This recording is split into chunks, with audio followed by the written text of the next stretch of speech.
Le 11 septembre est la date anniversaire des attentats aux États-Unis en 2001. Mais savez-vous que c'est aussi 28 ans plus tôt le jour de la mort de Salvador Allende? C'était le président du Chili renversé lors du coup d'État mené par Augusto Pinochet qui installera un régime militaire marqué par la torture.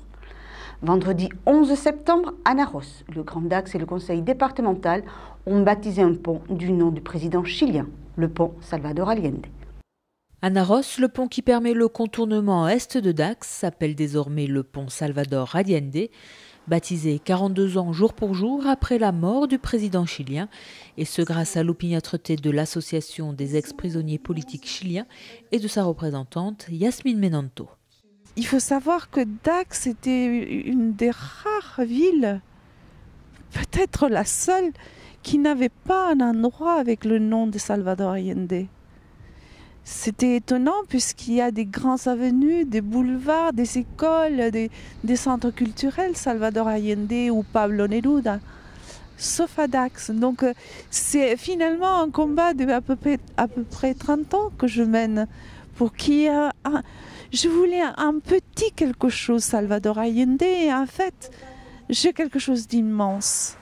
Pour moi, c'est immense. Je sais que désormais, à chaque fois que quelqu'un empruntera ce pont, il verra le nom de notre président. Notre président a été un grand espoir. Et si nous continuons à faire ce travail des mémoires, c'est surtout pour dire aux jeunes que c'est vrai, j'étais jeune, nous avons été persécutés en étant très jeunes. Mais toutes les luttes ne sont pas comme ça. Heureusement, on peut lutter sans se faire tuer. Et je crois que rappeler ce que nous étions, c'est important pour que les jeunes se disent qu'il faut toujours se battre.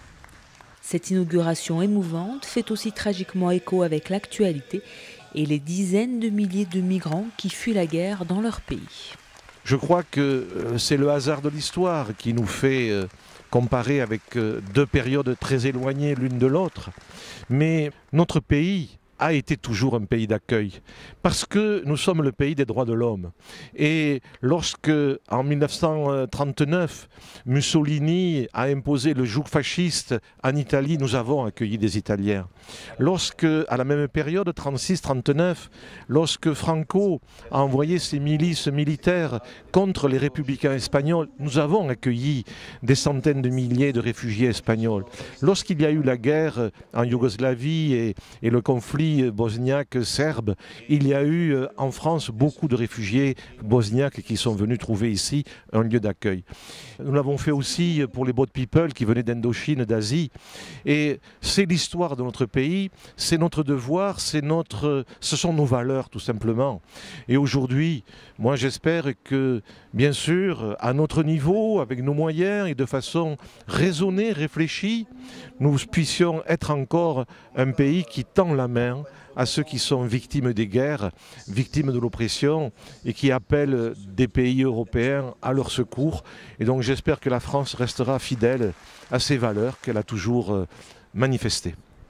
Le pont, symbole de rapprochement entre les populations, prend ici une symbolique toute particulière avec le nom de Salvador Allende.